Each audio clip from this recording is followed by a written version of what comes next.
Well, it's time for the ute to go to Gworks and get the tray and canopy package fitted out. This thing has so much good gear in it. It's like my dream touring setup. Let's sit back and watch these guys put it all together.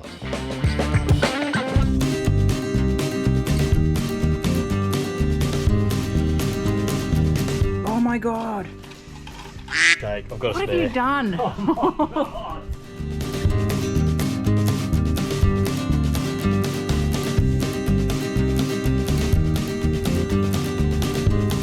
It's awkward and it's painful. Wiring sucks. Sucks.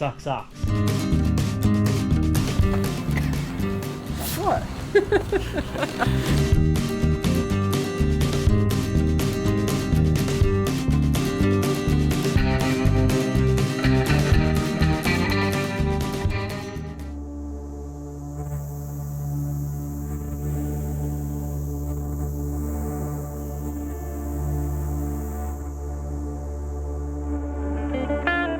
So what's the go with the mounts? Like, they look really pretty, but is there a reason why they're cut like that? Strength, lightness, these are steel, Yep.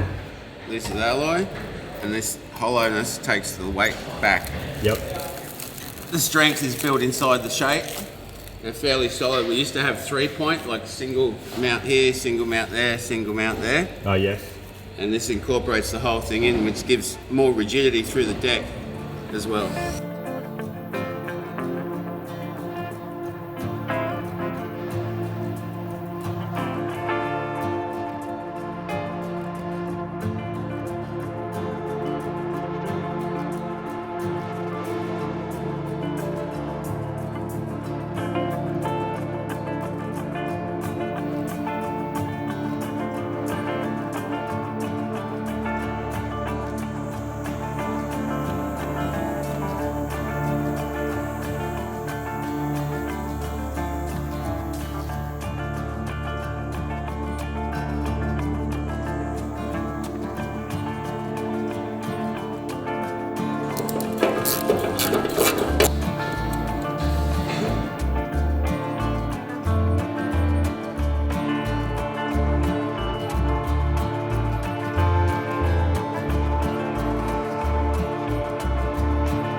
Go hard left hand down, mate.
that's what I was saying to you about locking mechanism is top and bottom.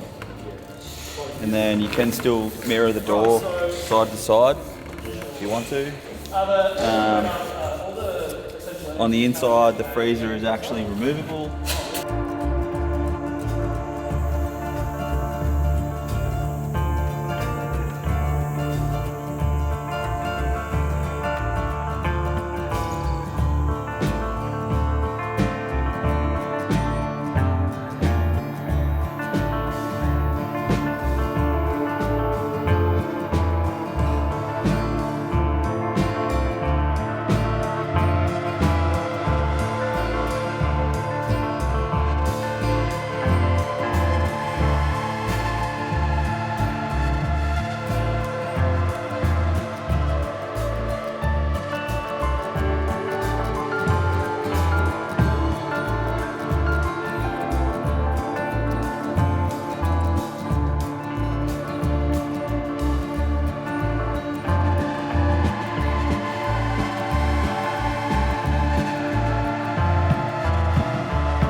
Righto, the last day installing the canopy, it really threw us a few curveballs. There's a lot in the wiring. There's quite a complex electrical system in there, and it ran into 7 o'clock at night, as you see.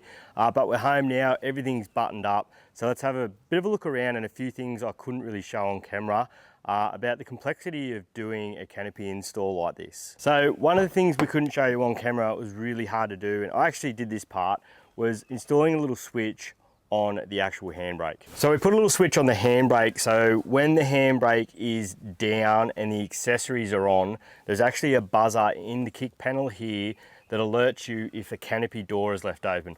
I know firsthand, ripping a canopy door off or a toolbox door off, is really a shitty thing to do. I've done it before in my own shed. So when you do invest good money into a beautiful canopy like this, that was really well worth the hassle.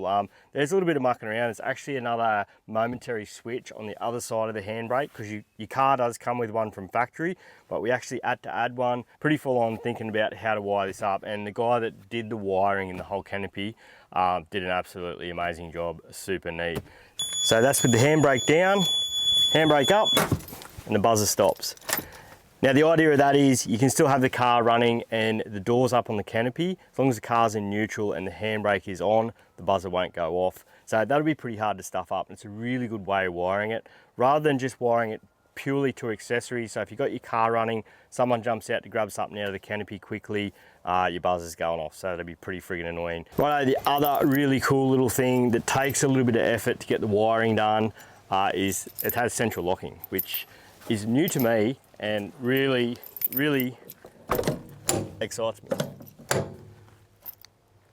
Would help if I shut the car door. Yes. How good is that? Because 9 times out of 10, if you've got a canopy like this and it doesn't have central locking, you just don't lock it. Well, that's what I did with the last one, so excellent. Righto, let's get in and have a look at what ended up in the canopy. So we've got the driver's side over here. We have a 500mm wide drawer, and to be honest, we really don't know how we're using this space yet. We haven't packed it full of all our stuff, but it is modular, that's the key. We've got track slot in the floor so you can take things in and out, move them side to side. I've gone for the compressor in the canopy. Normally they put it in the toolbox.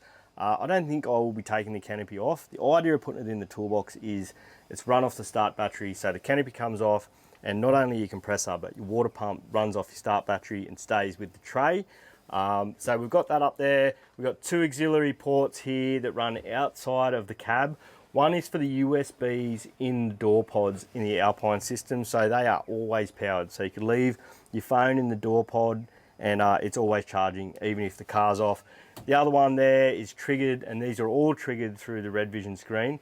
The other one is for the water pump. I'm going to actually run the water pump probably off the auxiliary battery also, so we can sit there and empty our 100 litres that we carry into the caravan while we're stopped at camp. In the back of the fridge there is where the DCS batteries live, 200 amp hour, and they're their latest and greatest technology, which should well and truly outlive me. And those guys are usually pushing the limits of what you can do with a lithium battery, and I really do like that. And there's plenty of power there at 400 amps, which is crazy.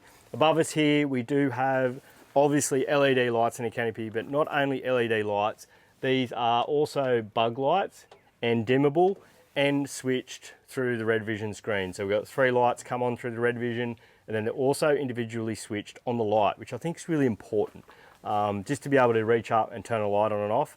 Probably most of the time I'll leave the switch on the Red Vision screen, and just to be able to do that, that's perfect. Inside that light surround there, we have the central locking actuators and also the little gravity, or they're a gravity style switch that activates your door buzzers. So when the door's up, it'll activate the buzzer. When the door's down, obviously you don't need the buzzer on because the doors are closed. So this is the driver's side and basically the storage side of the canopy. You can just see the back side of the Red Arc box. Now this isn't a pre-wired system. The guys did this by hand, as you saw in the video, and you just cannot understand or try to grasp the amount of work that goes into doing wiring properly and neatly until you watch it yourself.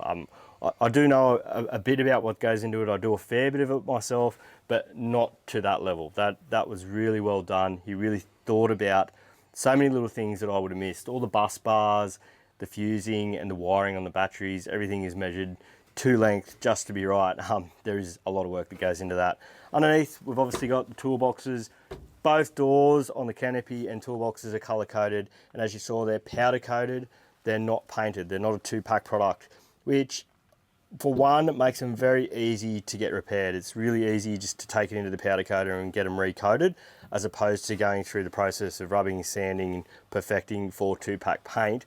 As we're learning with Lazarus, the 60 series, there's a lot of work that goes into that. Fully sealed boxes. They really do suck tight, and this one's already full of my crap. as will the rest of the Canopy be over time. Moving around the back here, we have some short sides. Obviously it's a 1250 Canopy, so I'm not left with a lot in the back of the ute. Now there is a reason I went with the 1250 Canopy and not a 15 or 1700. Firstly, a 1700 on a dual cab like this, I believe, is far too long. Your tyre ends up hanging about here. It's just a recipe for disaster for your chassis. A 1500 probably wouldn't have been too bad, but then we would have been left with absolutely no tray. The 1250 gives us a little bit of tray, and the meter Canopy just didn't give us quite enough canopy. So that explains why we've gone the 1250 to be able to put a bit of firewood in here, and yet to find out whether the dog's going to be happy in this space, but we will see. Underneath we've got the Trundle tray, as you saw. I have already filled this with shit, and I didn't really know how much I needed a Trundle tray until I got one. It is fantastic. They're all the tools I need in there, and we will sort that out a bit further. And we've got some new gear coming to put in there too, hopefully, which is exciting. The finish is generally just beautiful. Like, I'm really happy with it. I think they did a fantastic job. Above, we've got the ladder rack, obviously at the back here, and then a full rack that goes all the way to the front, and it also has the channel bolt system. So if you want to add accessories yourself, it's not a matter of drilling holes, it's a matter of putting a channel bolt in, bolting any array of accessories to the top of that. We will be putting solar brackets, our own product, up there. I'll put a link below if you want to check those out, and we'll go to a short video now and check out the solar bracket in use, because we're very proud of that, and we think it's a perfect place to put it up on this rack. We all like camping under a big old shady tree, but it is very hard to keep your batteries charged when all your solar panels are in the shade. Today we can show you the solution.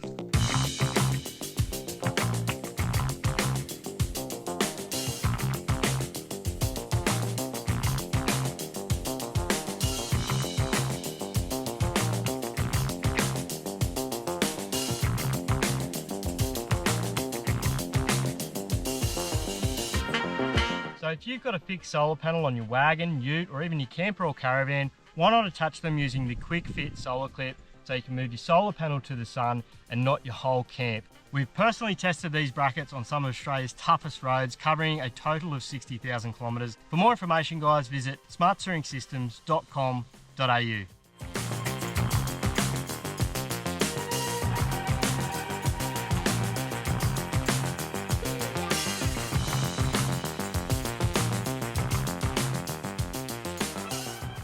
Righto, so the tray itself is actually their NextGen tray. So what makes it special is this outside edge here is actually an extrusion. So that piece isn't bent and folded and fabricated in the shop. That comes as a length. And what's special about that is the fact that it has these channels in it that you can slip your channel bolts or nuts into rather, and bolt things, being the tray sides, wherever you want. So if the canopy comes off, you want to put full sides on this, it's a matter of sliding the bracket in to take the tray side. You're not left with holes when you then put the canopy back on. Now the canopy is also fixed down in a similar fashion and also allows for unlimited tie down possibilities. So we have these little tie down clips that go into this channel on the top deck of the tray. Now what that means is when you're tying things down, you don't have to have ropes going down over the outside edges of your what is quite an expensive tray and canopy system. So you don't want to go scratching it up. I really do like that setup. Obviously I don't have a lot of tray here, but if one day I want to take the canopy off, one, I'm not left with any holes through the deck.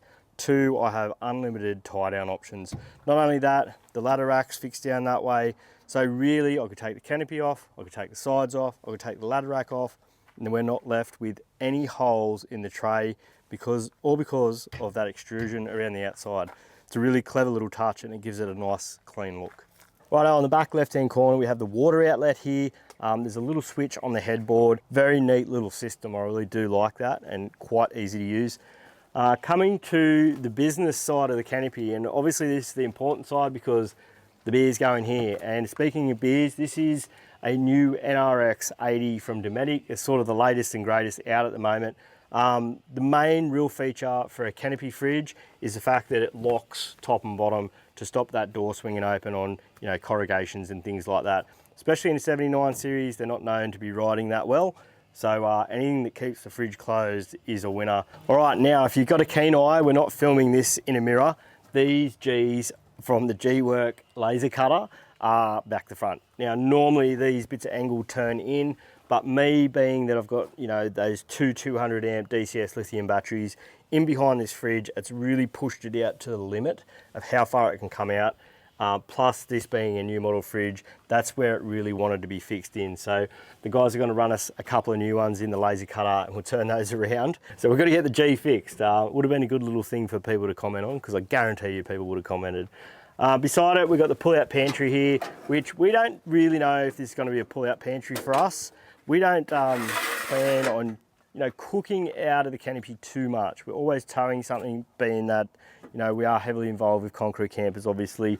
But just a great way to utilise a space. So for storage, I just can't wait to put all my knickknacks in there, really. So we're not sure what we're going to use that for, but there's definitely going to be plenty of different uses. Probably the best thing about the whole Canopy and tray package is just the paper towel holder. I love it. It's so good. So just little things, little touches like that. When you're camping, paper towel on hand is a must. Okay, so this side, you can see the front side of that Red Arc electronics box. Now that wasn't a pre-wired system, as you saw, and it contains a 3000 watt inverter, the Alpha 100, which is a brand new product from Red Arc, which, as the name suggests, is up to 100 amp DC, AC and solar input charger, and also the TVMS Rogue. So there's a lot going on in there. Now that 100 amp DC DC or AC DC, there's a plug there so I can get home and plug it into power, which I highly doubt I'll have to do very often. It is also selectable about how much output it does put into those batteries. You can actually set it to a max draw input as well. So, you know, if your wiring's a little bit too light, yeah, those two numbers can vary a little bit. So I have got it set at about 50 to 55 amps going into the batteries when the car starts, keeping in mind that 99% of the time when we go away, we are towing something, which at the moment they have a 30 amp DC-DC charger in, and probably what you're towing is only going to get to having more and more DC-DC chargers. So alternators are at the limit, especially ours. I think these are about 120, 130 amp alternator. So you've got to be careful you don't put too much stress on them. You can upgrade your alternators, or some of the American trucks come with 200 amp alternators. So this system, I went the 100 amp Alpha because it sort of future proofs whatever else I do, whether I say put the Canopy on another vehicle. You never know what's going to happen in the future. I hope to think I'll have this ute for quite a while. I only had the last one for 4 years, which I thought I would have had it for a long time too. As I've said before, normally a long time or forever is 5 years, and that's what we're finding. So it is my dream setup. I sound like I'm just an ad for Gworks, but I really am wrapped with it. It's beautiful and it's bloody not cheap, and we're not going to pretend it is, but it is the top of the game. This is when you want the best of something. There's a lot of work that goes into it, and that costs money, but I hope you have really enjoyed watching how it all goes together. I really enjoyed putting this one together. The guys at Gworks were fantastic, not only letting me help, which they might charge me extra for, yet that's usually the way, but also letting me take the cameras in and be right in their face. They did a bloody good job, did it with a smile on their face the whole time, or most of the time too, and yeah, I really enjoyed it. Anyway, that's enough of me ranting on. We are going to do a full walk around of the whole ute on our main channel, which will be more about why we chose things, how we're starting to like them, if we'd change anything, you know, about how we use the vehicle. This whole build series has been about how it went together, and you know, the more mechanical side of building a car. So we will do a proper walk around and some really nice footage of the 79. If you're interested, head over to our main channel, and that'll be out soon. But go and check out our website. We've got some cool merch on there we're very proud of. Check out the solar brackets I mentioned earlier. For something like this, they're going to be perfect, and you do only live once. So get out there and enjoy it. See you next time.